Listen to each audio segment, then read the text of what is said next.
Hey guys, what's up? Good morning. This is Jeff with Top Star Mobile Detailing, Las Vegas.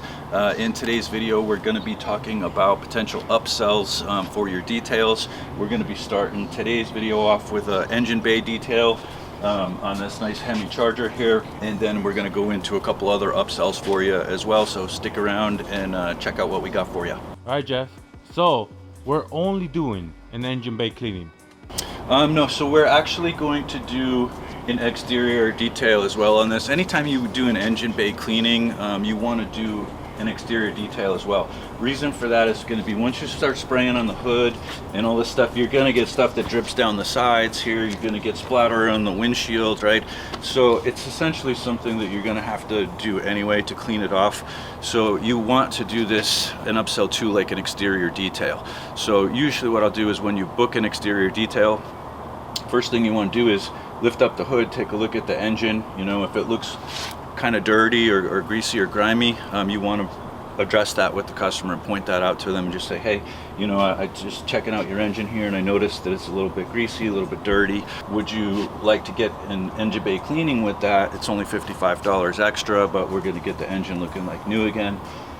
You know, sometimes they'll say, well, you know, why would I do that? What's the benefits of having that? A couple of the benefits are, for one, it's going to look nice. It's going to look nice and clean, but it also makes it easier to work on the engine. So, for example, like this customer's going to be doing some work on the engine later, and he doesn't want to be working on a greasy, dirty engine. So you get the engine nice and clean.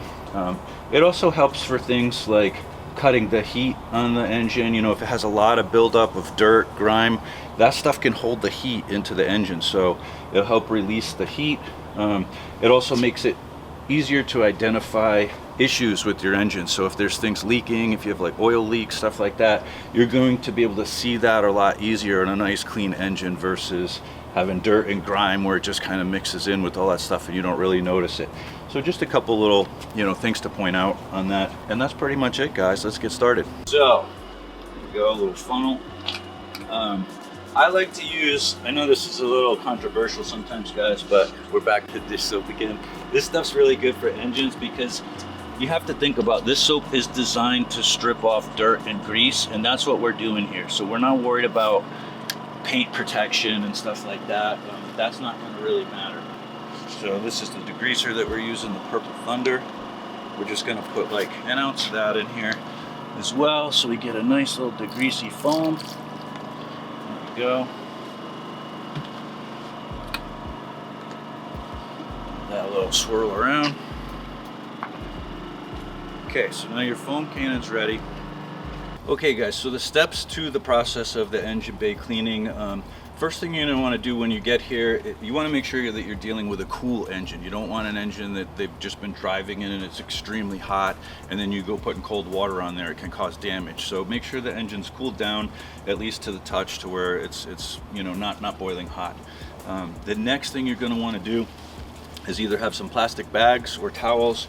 You're going to need to bag up the areas where you don't want to get water into. Things like the air intake here, you don't want to be getting water into that. So what you want to do is keep, you know, either some garbage bags, or you could use towels on this too.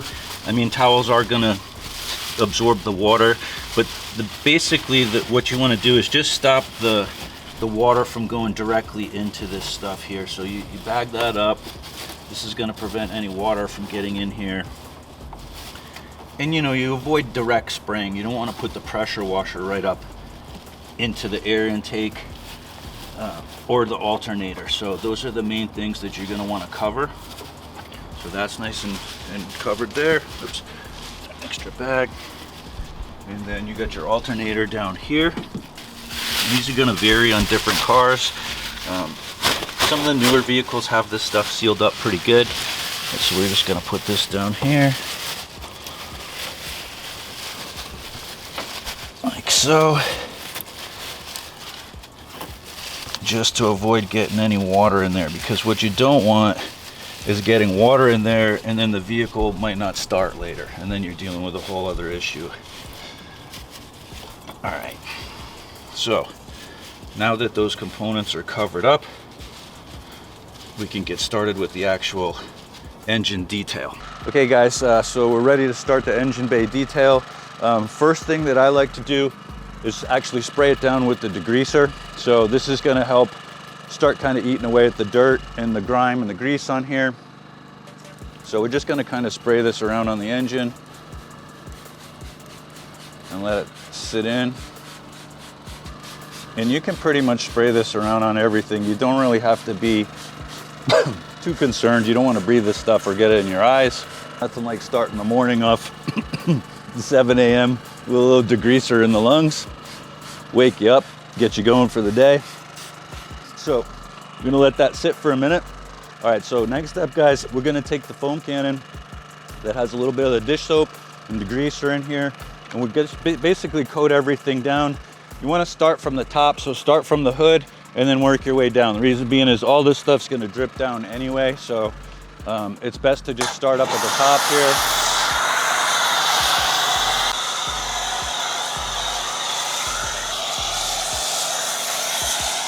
Okay guys, so I'm using this brush for all the flat surfaces here, like what you see around here. Now that I pretty much covered all the top flat surfaces, I'm gonna switch up the brushes and start using some stuff like this where I can get into the actual nooks and crannies. These are the same brushes that you use for your rims and wheels. I have these listed in the links below. If you guys wanna check them out, you can check those out as well, okay? Okay guys, so just to see, like on this brush, like there's no way to really get down into all those hoses and stuff without a brush like this, where this is good because you can just kind of work it around, let it get into all the little cracks and crevices around the hoses. Otherwise, it's going to be really time consuming to do this with just a regular brush. So you can get that down in there, scrub all that stuff out.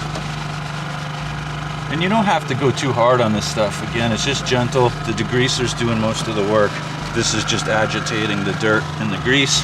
You want to be careful when you're using this that you don't catch any of these wires and pull any of those things out too. So just be mindful of that, be gentle, that you're not disconnecting. A lot of this stuff is not held on very tightly, so you don't want to be like jamming this stuff in and out. Just really light pressure. All right guys, so now that that's all clean, scrubbed, we're gonna rinse everything down. Again, you start with the hood, let it all rinse down, and then we're gonna do the exterior of the vehicle. So guys, when you're rinsing the engine components, you never wanna get this right up on something like super close. You wanna hold it off at a distance to where the pressure is still stripping off the dirt and grease, but you're not in this close where you could actually damage something, because this is powerful enough to where it can blast through some of these wires and materials. So hold it at a distance about that far away.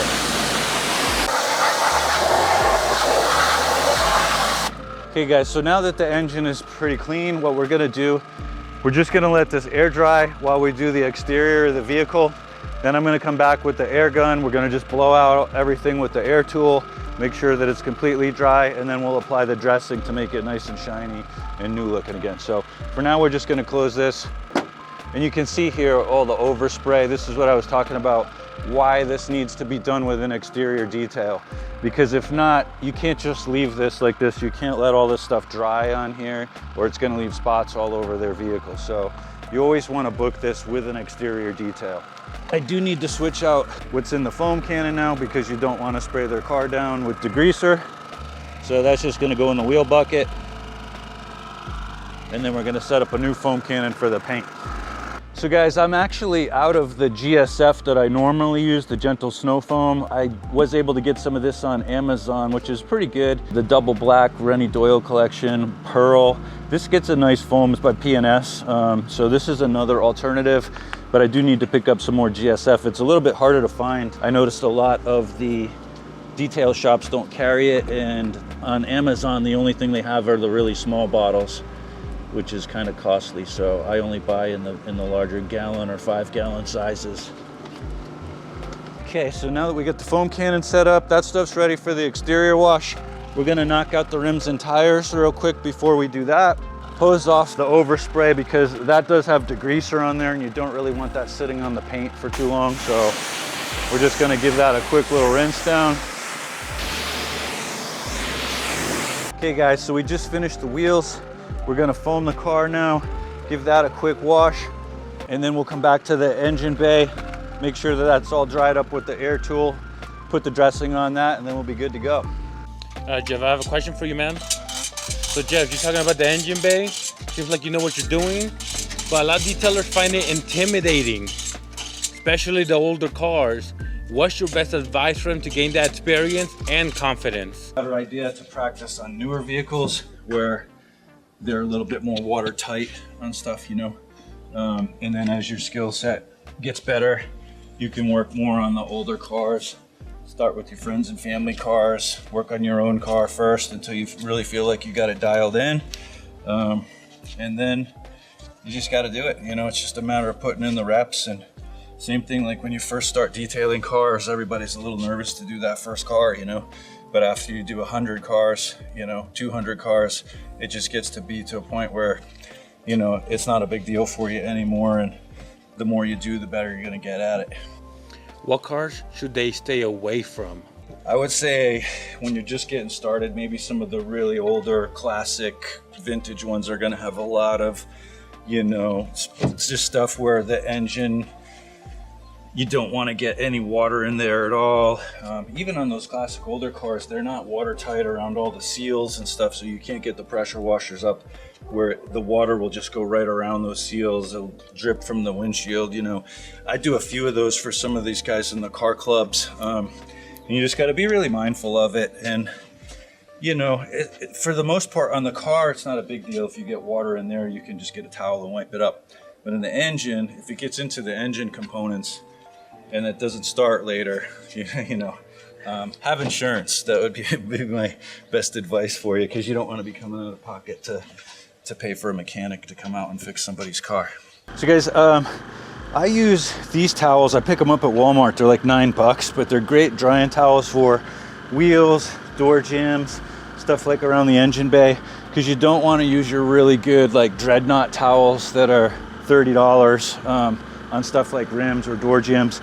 These are pretty cheap. I still wash these, but I save these specifically just for like rims and door jambs, stuff like that. The reason being is these are really absorbent, whereas some of the small microfiber towels, they're just not going to absorb enough water to go around the whole car. Okay guys, so now that the engine bay's clean, you want to make sure that you remove these bags. Don't forget these. You don't want to leave these in your customer's air filter or covering up their alternator or anything like that. Make sure you take these out before you close up the hood. Give the tires a quick shine while that's drying up. I put his paint sealant on there for you too, because your paint was really flat, so it didn't really have any protection. If you run the back of your hand on like the paint, you'll feel it's got like a really glossy, like a silky feel to it now. I do the same thing, so I do paint correction and ceramic coatings, but for a vehicle this size, it would only run you $1,000. Yeah. Well, if you end up wanting to do the ceramic later, let me know. It includes a full detail with it, and then a follow-up detail later. So you get a lot more value out of it, and it's a 5-year ceramic coating too. So Tyrone, before we go, are you 100% satisfied with the results, the way that everything came out? Yes. Good? Okay. I'm gonna give you one of my cards. So this is my personal card with all my information on it. Did you find me on Google? Was that how you originally got me? No, I just looked up detailer. Best detailer in Las Vegas, and then my photo popped up with a top star thing. I'm gonna ask you just for a small favor, if you wouldn't mind, whenever you have a chance, if you scan this QR code, it takes you right to my Google page where all the reviews are. If you're happy with the service that I provided, if you wouldn't mind leaving a review for me, it helps me reach new customers in the area, keeps my phone ringing, keeps me working. Tyrone, it was great meeting you, man. Enjoy the rest of your weekend.